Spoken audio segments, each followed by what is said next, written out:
Michelle had just woken up from unconsciousness. She realized she was imprisoned inside a locked chamber. One of her legs was chained to a pipe. Before she could even figure out what was happening, the sound of a key turning in the lock echoed from outside. Michelle was terrified. She quickly pulled a blanket over herself and curled up in the corner, trembling. A man walked in, holding a tray of fast food. At his waist hung a handgun. Seeing this, Michelle immediately raised her hands in surrender. She asked why he had locked her up, but Howard ignored her. He simply tossed down a pair of crutches and the key to her shackle, then turned and left the chamber. Michelle picked up the key from the floor. She quickly unlocked the shackle. Then she rushed to the door, but the iron door was already locked tight. Realizing that he must have a reason for imprisoning her, Michelle decided not to sit and wait for death. She grabbed the key again and began scraping it against the bottom of the crutch. Soon, a sharp spear-like weapon took shape in her hand. She pressed herself against the wall, quietly waiting for the man to return. But after hours passed, no one came, so she crawled toward the air vent. She pulled out 2 matches and lit a towel, then shoved it into the vent. Smoke quickly filled the chamber. Just then, the sound of the lock turning came again from outside the door. Michelle immediately braced herself for battle.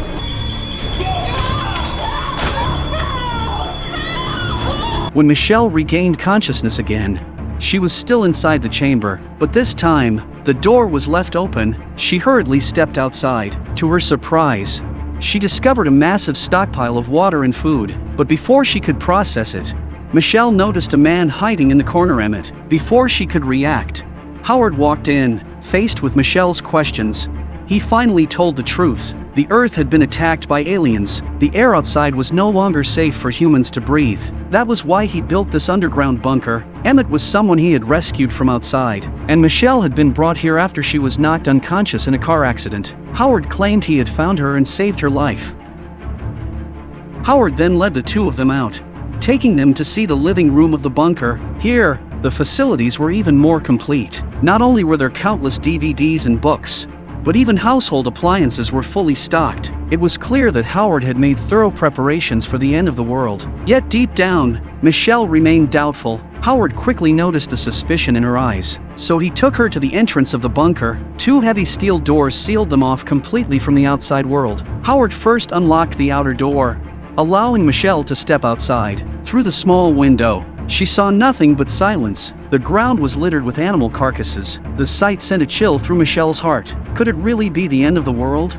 But at that very moment, she caught sight of Howard's truck, and this truck was all too familiar to her. It was the very same pickup that had caused her car accident. Already filled with suspicion, Michelle now no longer dared to trust Howard. Still, given her current situation, she knew she couldn't act recklessly. Later, during dinner, Michelle noticed the keys hanging from Howard's waist, but taking them would be no easy task. Meanwhile, Emmett kept praising Howard's cooking skills. Michelle, seeing this, politely responded to Emmett, but this small gesture immediately sparked Howard's displeasure. Michelle quickly realized Howard was jealous, so she deliberately leaned into the act, engaging Emmett in more conversation. She even went so far as to touch his hand. This pushed Howard over the edge. He exploded in anger, pinning Michelle against the wall, and he declared that in his bunker, there was no room for romance. Michelle, watching him lose control, quickly apologized and promised it would never happen again. Hearing this,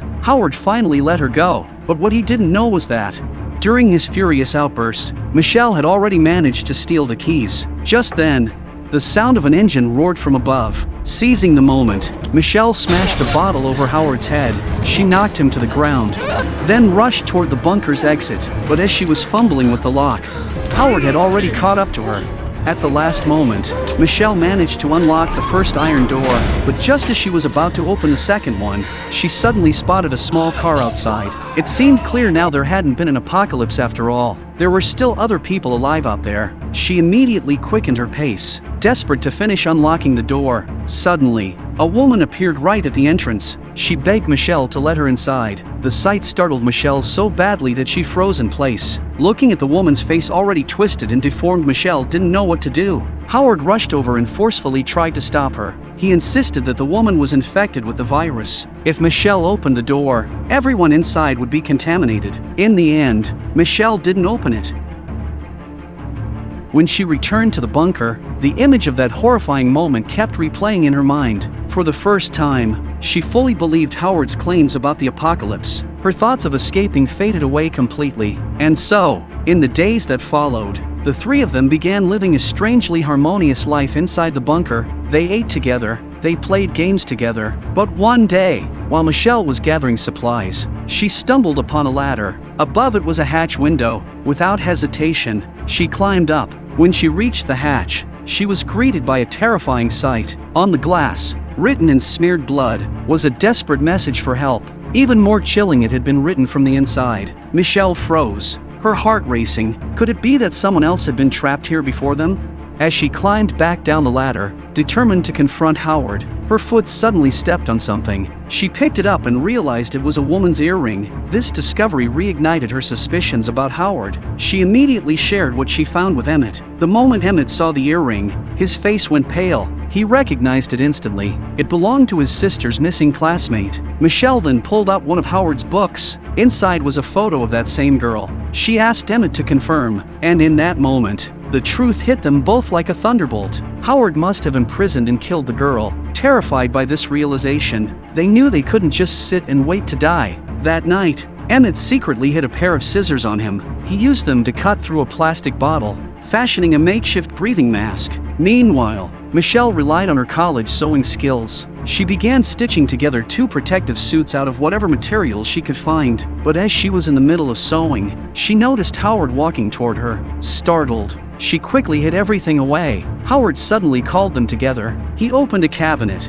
and inside was a massive barrel. He ordered the 2 of them to carry it out. Inside was a full container of nitric acid solution. It turned out Howard had already discovered their unusual behavior. The 2 were terrified when they realized this. Seeing that their plan had been exposed, Emmett decided to take the blame. To protect Michelle, he explained that it was his idea to escape. Michelle, he said, had no knowledge of it. He then apologized to Howard, hoping he might give him another chance. Michelle stood there in shock, too frightened to make the slightest move. That night, Howard dressed himself up carefully. He demanded that Michelle stay with him forever, but Michelle had already seen through his sinister intentions. She knew that if she resisted, her fate would be the same as the girl in the photograph's death at Howard's hands. So she realized she had to finish making her protective suit as quickly as possible. That was her only chance to escape. But just then, a noise came from outside the room. Startled, Michelle quickly hid the suit under the blanket. Then she shoved the gas mask into the ventilation duct. Luckily,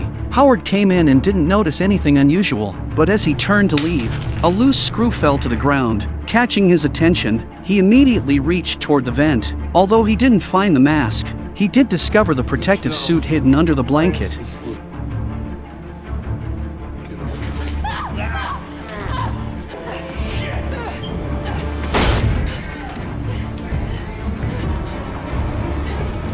Not on me.